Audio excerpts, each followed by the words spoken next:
Susunod na programa ay rated PG. Patnubay at gabay ng magulang ay kailangan sa mga batang manonood. Last Sunday, up! Mga weekly winners ay nag-mash up upang sa gabi ng second quarterly finals, sila ay mag-smash up! Ano pinaghalo-halo? Yung pala yun. Niwala sa kanilang nagpapita na kabado at maririnig mo lang sa lahat ay bravo! Mababait na, magagaling pa, nako. At sa galing muling umulan ang batang si Rain sa angking kakayahan. But this time, ang di inaasahan, kumanta siya ng kundiman. Ngunit ang pagkatuwa ng mga Mami Scouts ay di mapigilan. Napakahusay. Alam mo, tumayo ang mga balahibo ko. At ang nagwaging kalahok, Rain! Si Rain sa Grand Finals ay pumasok! At ngayong gabi, Wow, fantastic baby. ang bagong kiddies na inyong masisilip, di lang groovy at hip. Alam mong pumorma, alam mong pumitik. Hanep sa galing at showmanship. Natulala kami sa performance mo. Kaya si Enchong doon na pasaway, sa paghuhusga ay naghugas kamay. Bahala na sa'yo ang mga talent scouts natin, ha? Sino sa mga nakatutuwang batang ito ang makakakuha ng unang panalo? Mga munting pangarap dito maaring matupad ng mga munting bituin na nais lumipad na matanghal bilang mga talentadong Pinoy Kids!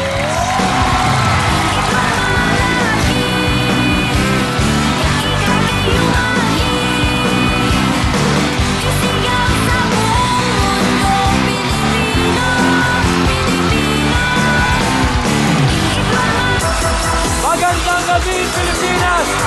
Narito naman ang inyong pinaka-abangan dance show ng bayan, Mga kapatid, last week, pumasok na si Rain bilang pangalawa nating grand finalist. Kaya ngayong gabi, umpisa na ng paghahanap ng mga kasama ni Rain at ni Baby Gymnast sa ating finals. Pero bago po yan, let's say hello to our talent scouts tonight. Starting off with one of the country's finest actresses, ang mapakagandang host ng Game and Go. Please give it up for Jelly De Belen. Hi, Hello, Ryan. Jelly. Umahati ka buong action yung last week. Ito, reset tayo. Ito, from the top ulit. From the top ulit. From the top. Exciting. And seated beside Jelly is a first-time talent scout who is one of the country's most popular box office directors. Please welcome the director of TV5's Kapitan Osam, Binibining Joyce Bernal. Hello! Hello, Direct. Yes, Ryan. Manood kayo ng Kapitan Awesome. Taas ng ratings namin kung manunood kayo.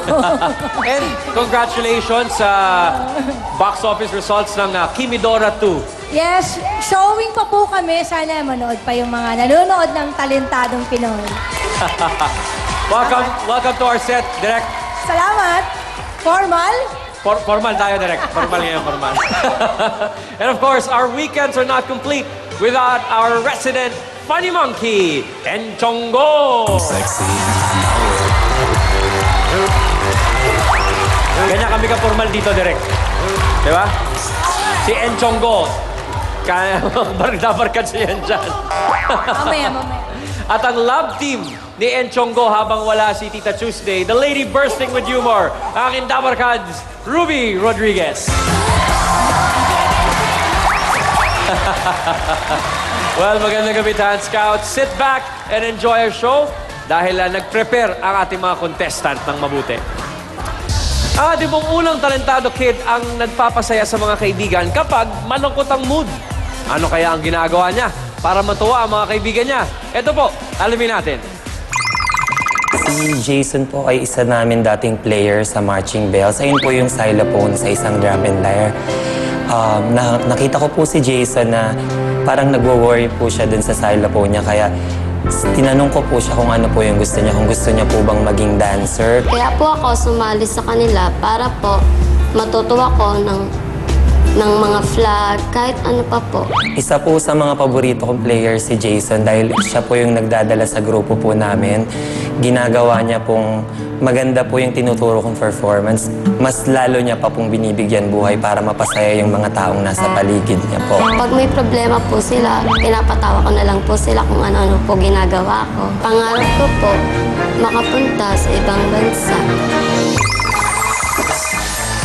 Circling our stage with his graceful motions, folks, please welcome Jason!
Jason on our stage.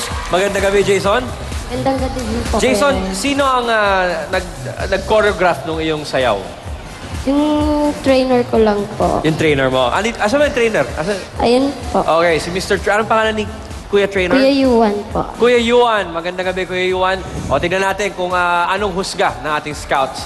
Jelly. Wow! Ang dami mong ginawa, ah. Busy-busy yung performance mo. Meron kang ganon. May, ano ba ito tawag dyan? Ano ba yun? Stick, ewan ko. Basta may ganon. Tapos may poi. Tapos may flag exhibition. Ang dami-dami mong ginawa. And you are how old? 11 years old. At On such stage. a young age. Pag pinagpatuloy mo pa yan, gagaling ka pa. Mamaya meron ng mga apoy-apoy dyan lumalabas.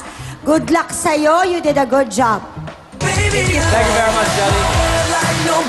Enchong. Uy, alam mo, yung ginawa mo, cool na cool, ha? Sa sobrang cool, tingnan mo yung likod mo, nag-yellow.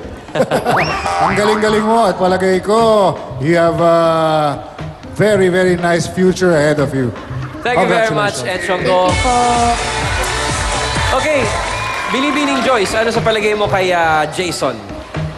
Ang ganda ng ano niya, stage presentation niya. Tapos, ang ganda ng costume. In fairness dito sa pink and green. Maganda ang pitik. Maganda ang emote sa mukha. Magaling. Thank you very much, Direct Joyce. Teacher Ruby. Jason! Gusto ko ang pagkakafungsoy ng buhok mo. Ang ganda ng costume mo, parang sa set na nakikita ko, parang Numi-Neptune ang dating mo. Diba, Numi-Neptune? Tapos meron pa siyang majorette na malaki. Tapos may boy. Tapos meron siyang evening gown competition na umiikot-ikot. Na paghalo mo ang lahat ng klase ng mga lubid at mga flags. Napakahusay ng ginawa mo. Ipagpatuloy mo pa. Dahil pag tagal-tagal yan, sabi nga ni Ate Jelly, magkakaroon na yan ng mga apoy. Baka mamaya lumiliyab na pati ang buhok mo. Very good, Jason. Thank you po. Thank you very much, Ruby. Thank you very much, Dance Scouts. Parang Jason, pwede ka na mag-relax backstage. Thank you sa pagpapasikat. Thank you po, Kuya Ryan. Kantahang Disney ang ipaparinig na ating susunod na Kid Talentado, kaya abangan ang kanyang pagpapasikat sa pagbabalik ng Talentadong Pinoy Kids.